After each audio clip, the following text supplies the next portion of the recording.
Olá, amigas e amigos do Núcleo Espírita Fraternidade e Amor.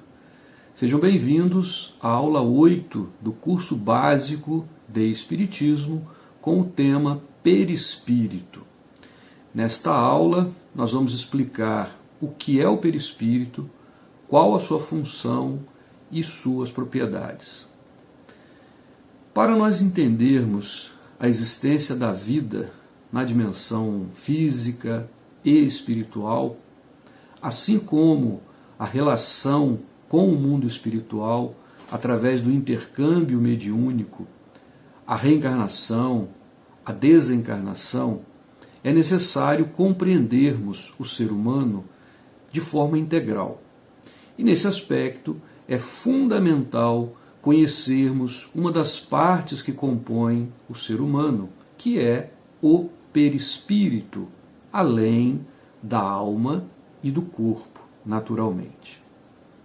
No Livro dos Espíritos, na questão 93, Allan Kardec pergunta aos espíritos superiores: o espírito, propriamente dito, nenhuma cobertura tem, ou, como pretendem alguns, está sempre envolto numa substância qualquer?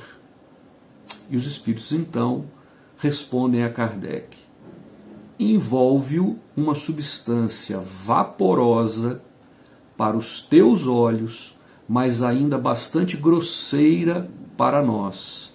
Assaz vaporosa, entretanto, para poder elevar-se na atmosfera e transportar-se aonde queira.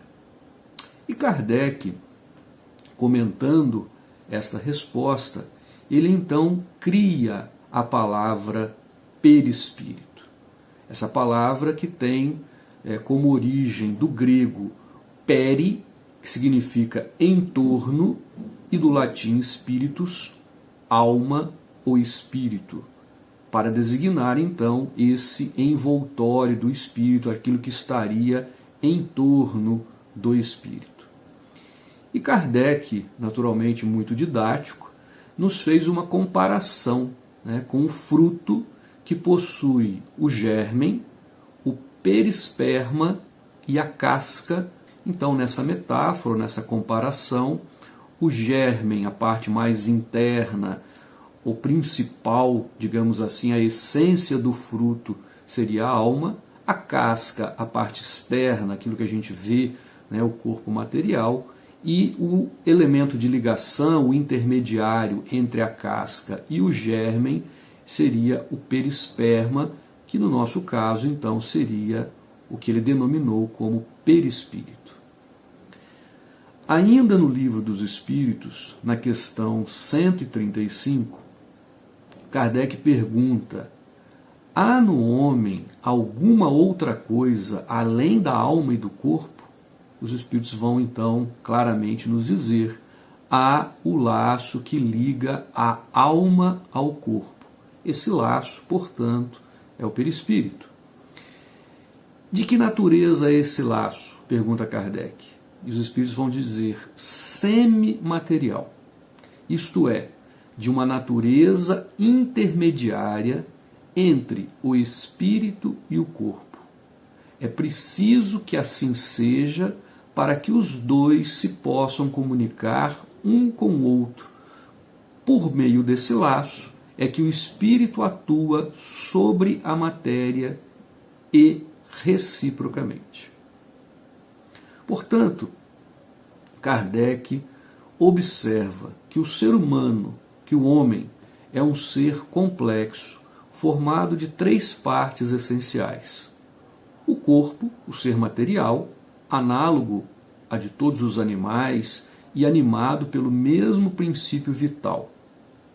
A alma, o espírito encarnado, que tem no corpo a sua habitação.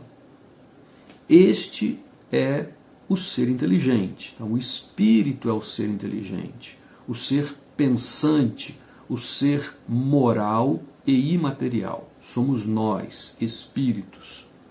E um terceiro elemento, que é esse princípio intermediário, ou, como Kardec denominou, perispírito, que é uma substância semimaterial, que serve de primeiro envoltório ou um corpo espiritual. É o primeiro envoltório do espírito e como um elemento de ligação da alma, que é etérea, ao corpo físico material.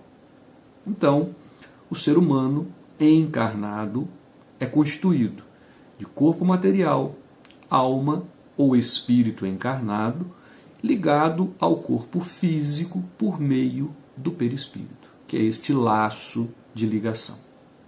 Depois da morte do corpo físico, a alma desligada do corpo material, que vai se decompor, continua viva e existindo na dimensão espiritual, no plano espiritual, onde vai manter este envoltório fluídico. O perispírito continua, então, envolvendo o espírito após a desencarnação e tem como função individualizar e dar forma ao espírito.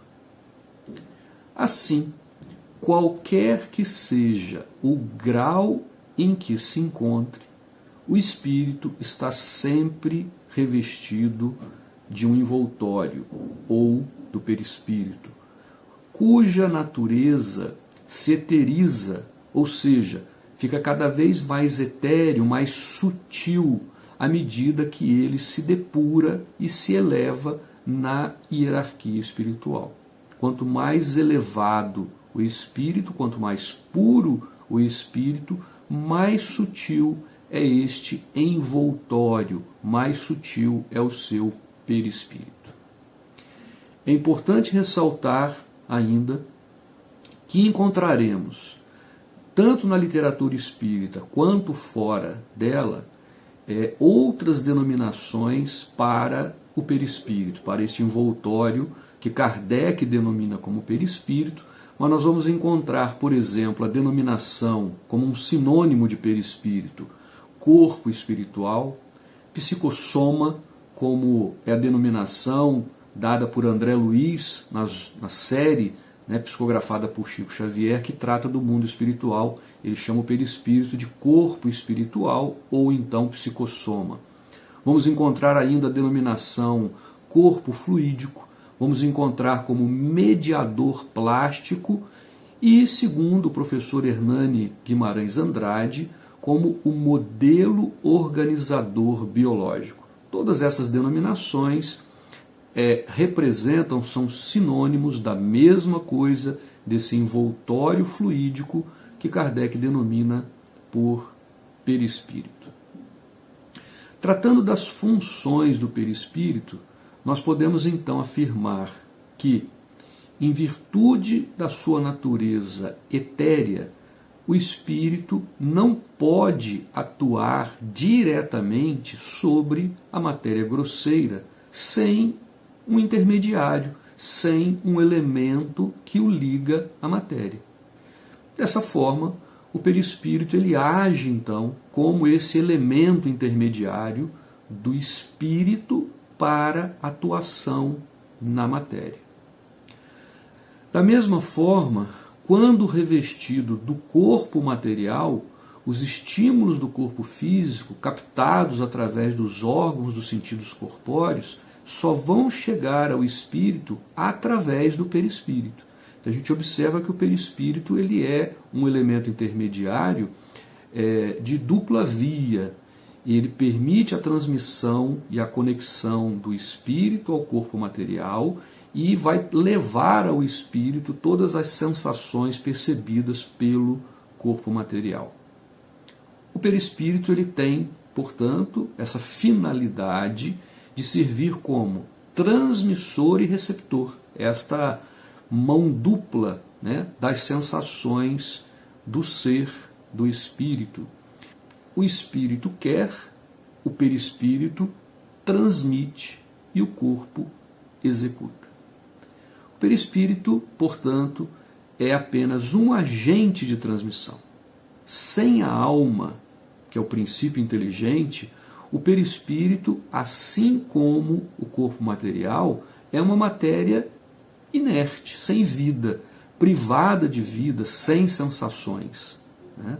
As sensações, as percepções, a inteligência, o pensamento não são atributos do perispírito, mas sim do espírito. Ainda como função, o perispírito desempenha um papel essencial em todos os fenômenos mediúnicos, em todos os processos mediúnicos. O perispírito é a chave para a gente compreender todos os fenômenos espíritas.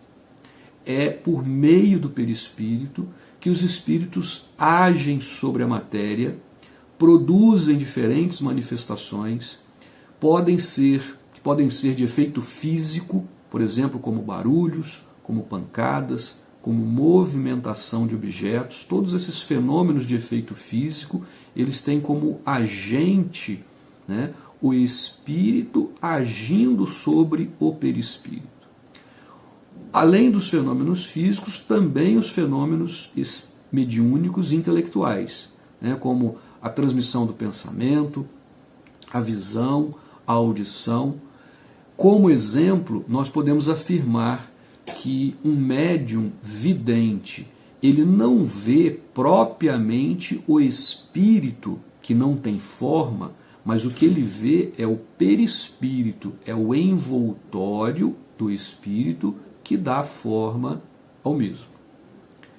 Da mesma forma, nos desencarnados, a percepção de tudo o que ocorre no mundo espiritual, ou mesmo da percepção que eles têm do mundo material, se dá através do perispírito, que agora não está mais limitado pelos órgãos do corpo físico. Então essas sensações, essas percepções são ainda maiores.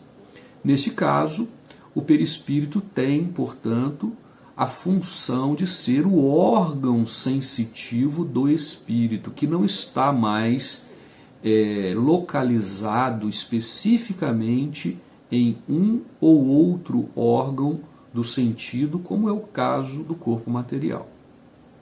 O perispírito, ele, além disso, é este elemento que personaliza, que individualiza, né, e que identifica o espírito. Perispírito e espírito são inseparáveis e indestrutíveis companheiros nessa trajetória evolutiva. Assim como o corpo físico, o perispírito é o reflexo das construções do espírito durante sua jornada evolutiva. Qualquer pensamento ou sentimento, por mais secreto que seja, repercutirá no perispírito.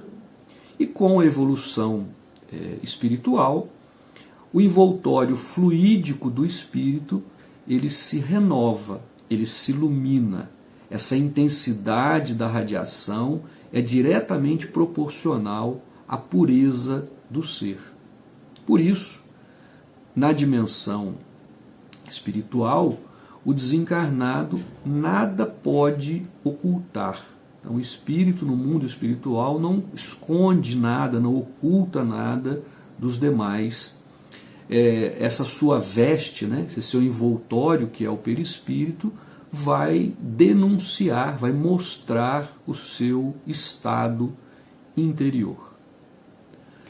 Para finalizar, vamos apresentar agora, de forma resumida, algumas propriedades do perispírito. A primeira delas é a plasticidade. Então, o perispírito, ele é capaz de se moldar conforme o comando da mente. Contudo, a alteração da forma perispiritual, ela é limitada de acordo com o grau evolutivo do ser, da criatura. Uma outra propriedade é a densidade. Então, o perispírito é matéria. Não uma matéria grosseira como o corpo físico, mas uma matéria de natureza etérea, quintessenciada, né, que se relaciona com o grau de evolução do espírito. E essa densidade ela varia de indivíduo para indivíduo.